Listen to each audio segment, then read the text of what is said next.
Welcome to A New View. We are so glad you've joined us. This episode, we're talking about life lessons. We're going to be talking about ways that we can protect ourselves, but also maybe protect our kids from negative influences. We all know about being positive and surrounding ourselves with positive people and avoiding some toxic relationships. But these are life lessons, even if you don't have kids, they're life lessons we need to know. So thanks for joining us. Yep, it's going to be fun. This was fun. I was laughing at some of the stuff I typed into Google to find some interesting articles about what we were going to talk about, because we talked about how we wanted to talk about positive people, but also what are some signs of a toxic relationship. And I found one article. I didn't even print it. It was so funny, but it was titled 23 Signs That You're in a Toxic Relationship. And it even had graphics to go with it. And I thought, somebody took the time to list out 23. Wow. And I even went through and looked at them because I wanted to compare those 23 to the other articles that listed 7 or 8 or 6 to see, was there a consistent the consistent theme of which ones were, the big red flags for people. And I just thought that was really funny. But I found some really cool stuff about, you're right. We all hear about how important it is to be a positive person, or what that person, those people, and you can feel like they just are more positive or they seem more happy all the time. And just the stuff that people wrote, different writers, kind of how they commented on that, and kind of what the truth is in that, based off of studying people and different relationships. So I found this to be really fun. I'm excited to kind of sit down and talk about all of it. So, like you said, if you need 23 signs that the relationship girl, get out, just get out. Girl, get gone. They're like, no, I've only got 22. I'm going to stay in this relationship. I'm going to give her just that one more chance. Yeah. I need just one more reason to leave. It might not really be toxic. Right. And that's true, because so many times they think if you're a Christian, and if you're, the whole, people will say, but 7 times 70, forgive. But there's not anything, I don't think, that it says that we can't set that strong boundary and we can't say, this is not the best for me. Yeah. My dad used to, always say, if you hang around something long enough, you're going to start smelling like something long enough, and it was true. If you hang around negative influences or negative people, you take on that. It wears on you. And I remember last night, actually, y'all know that I love all things crime, murder mystery. I always love that Dateline. I almost thought you were going to say Christmas. I do love Christmas, but I love just the mysteries and the date, different things. And there was this actually is a Pierce Morgan does something about the women that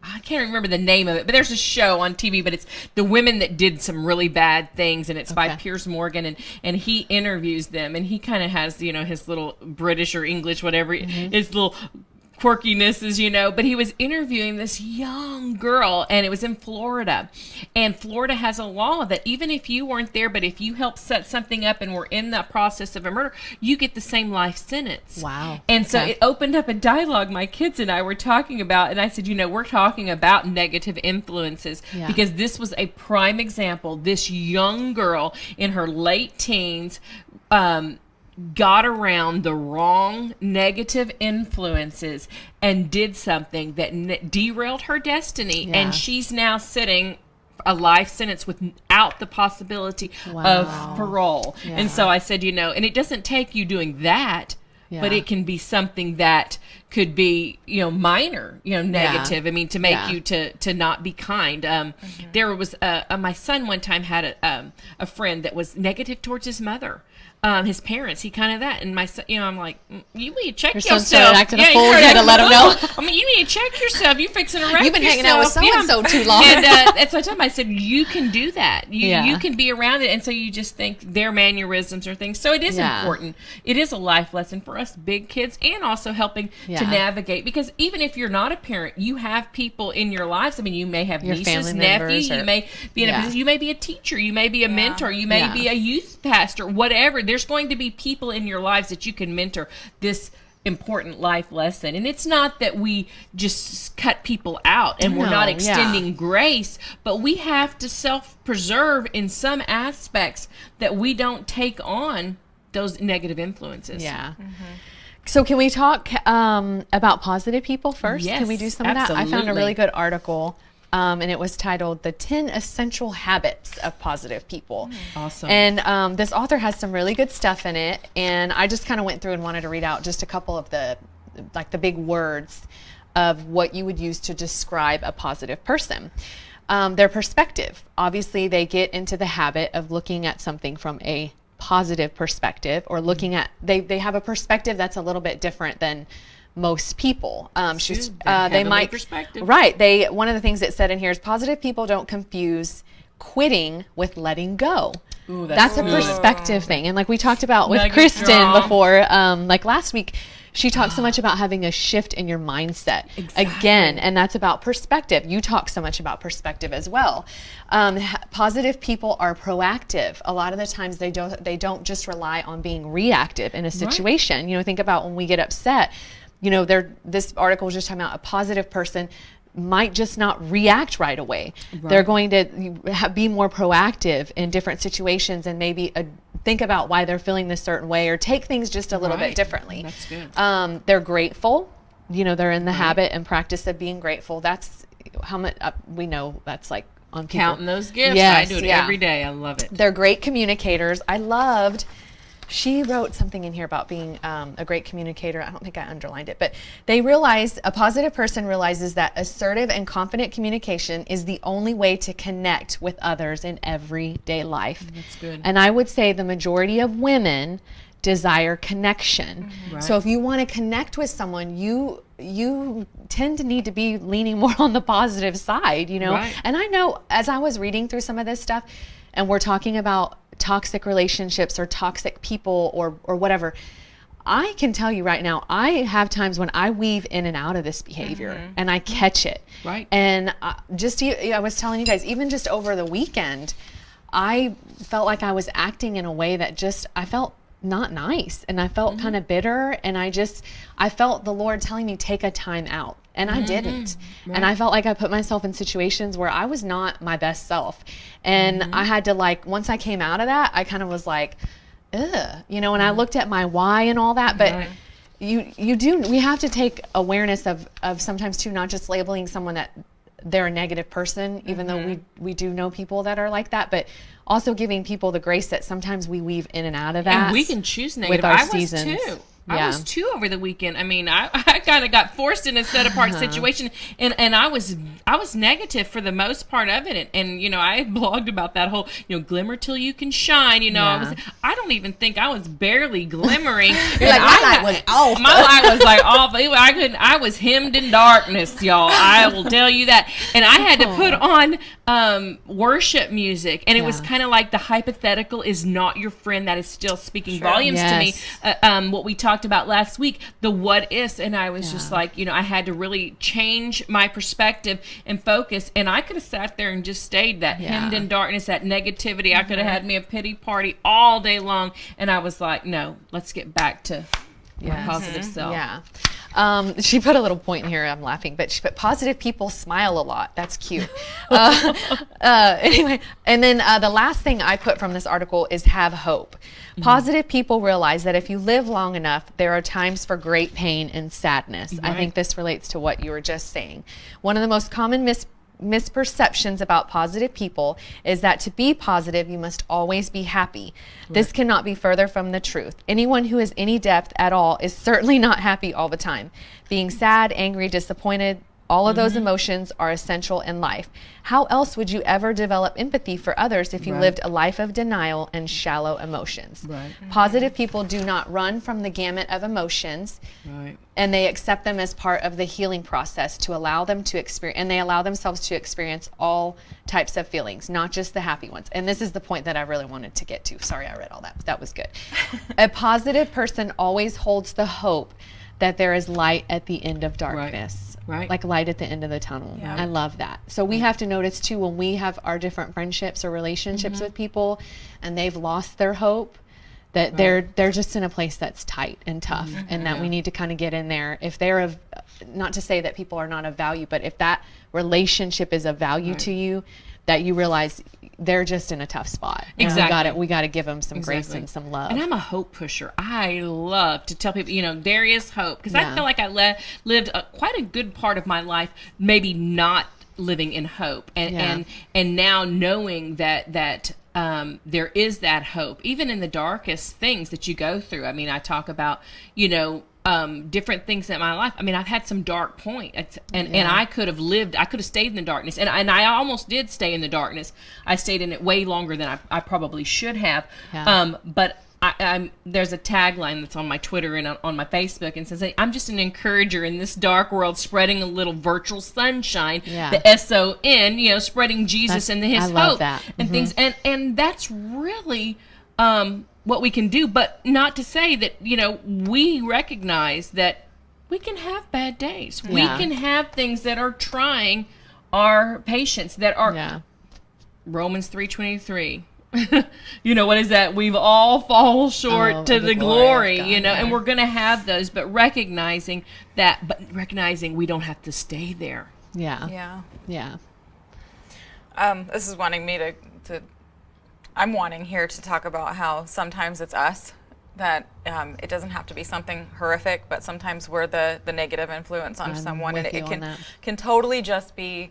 My friend Kelly, we used to talk every day. Every morning we'd get up, I was drinking coffee, she probably wasn't, but we were on the phone for however long, hashing out the world's issues and stuff. And at some point we got to be like, she probably said it to me, we're kind of spending a lot of time, we're probably procrastinating things we need to be doing, but that was a negative thing in her life. And if she had let it keep going, she wouldn't have been being true to herself, because she had other things going on. And, and I like to procrastinate, as I said earlier. So I do too.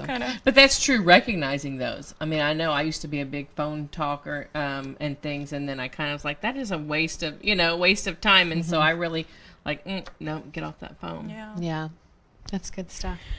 Okay, I liked this. Do you want to share something? Sure. Okay.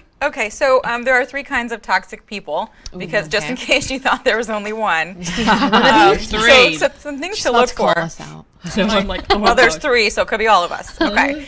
So the negative, the judgmental and critical, the ones that are always complaining, nothing's ever good enough, and everyone else is to blame for whatever's going on. The controller, who is overbearing and demanding, they push to get their way through intimidation or manipulation. And the tempter, who influences you to go against your values, and they don't care about how their values or practices rub off on you. I probably had all of those before. I probably was toxic. I was toxic. Yeah. And not to label people, obviously, but just these are red flags. These are things that, like we've talked about, like I recently felt like I was weaving in and out of some of this behavior as I was reading this, and I was like, and I don't like that, because I know that's not at my core. But we can't stuff that down. You have to look at it. If you don't look at it, it's only going to grow. Yes. Yeah. And the cool thing about, we were talking about with the show, with prepping for all this stuff, is that we're looking at ourselves a lot here, and we're doing a lot of this research and this writing. And I'm telling you, I feel like I feel like I'm being tested in the stuff we're talking about, during the week and things like that. Just, if we're going to be talking about these different things, God's going to ask us to, if we've not already walked through it, and continually throughout life, that we're going to walk through some tough stuff, and that's just part of life. But to not just blow by all these things and just let them pile up to where we become someone that people will label as a toxic person. This is reminding me of the stuff we just discussed with Kristen.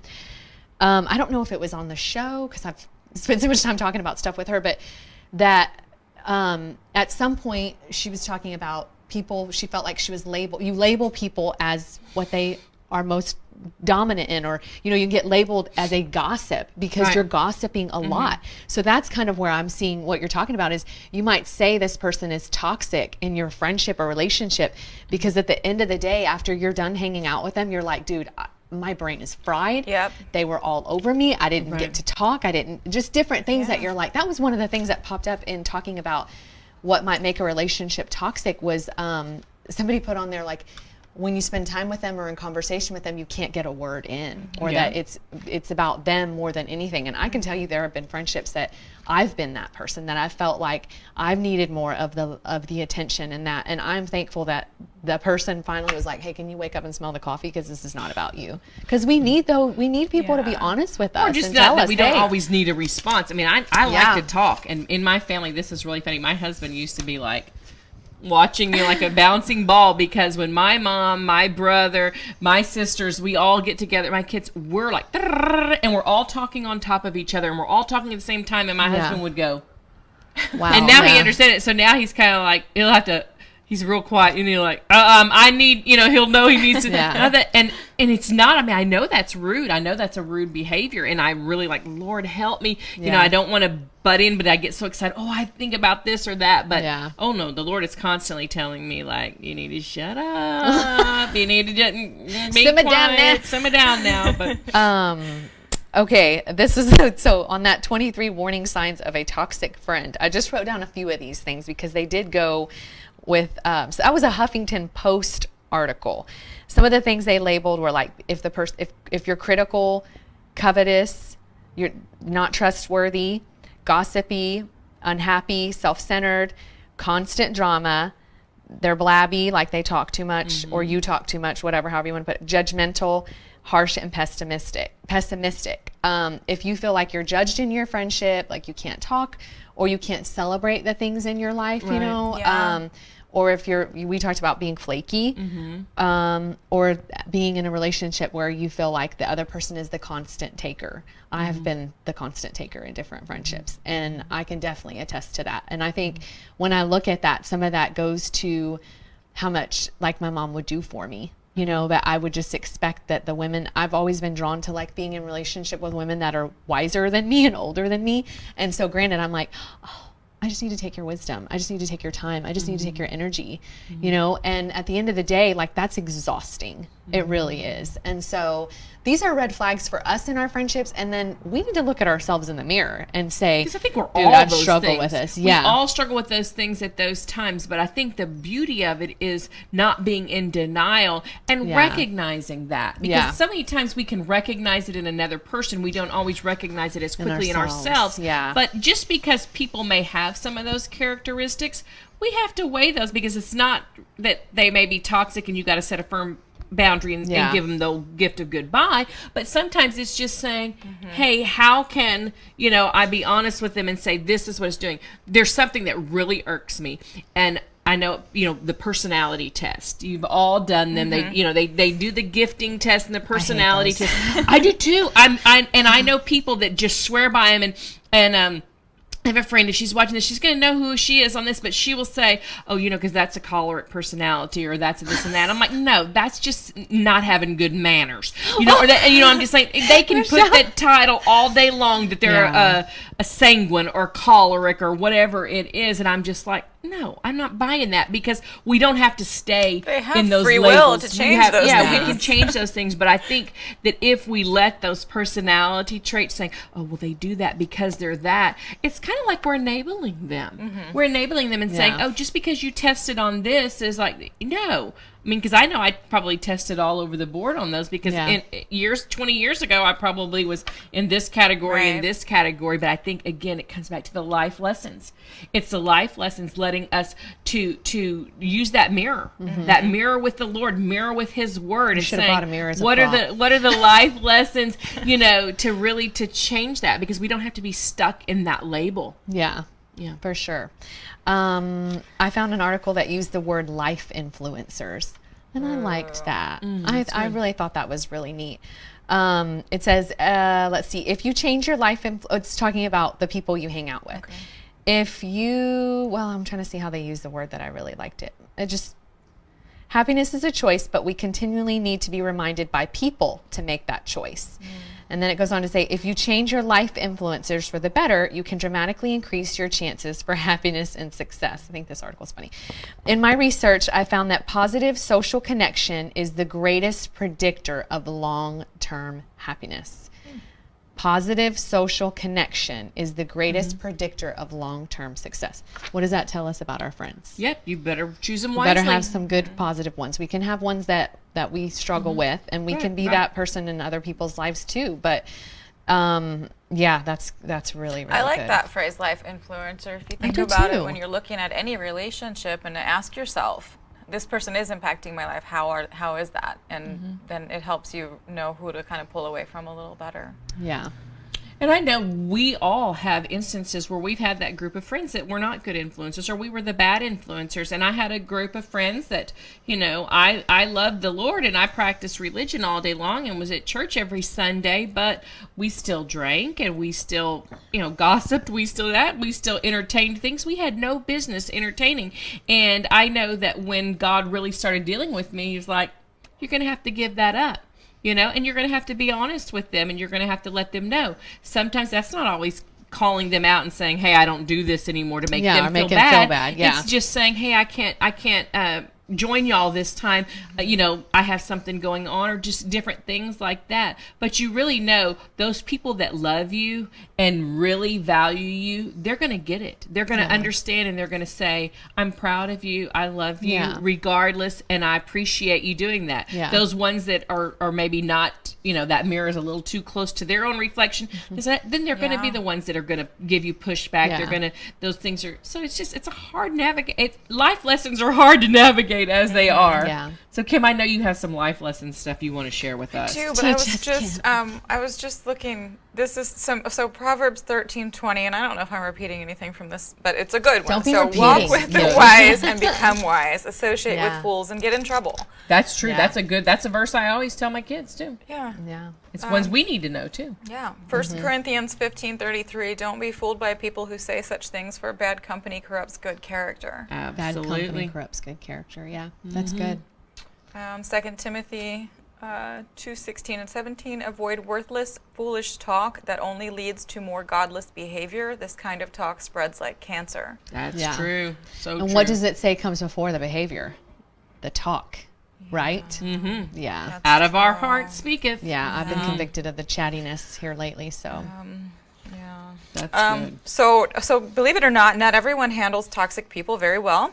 And there are two principles for doing that better. One is fun. It's setting healthy boundaries. Oh, I love that one. And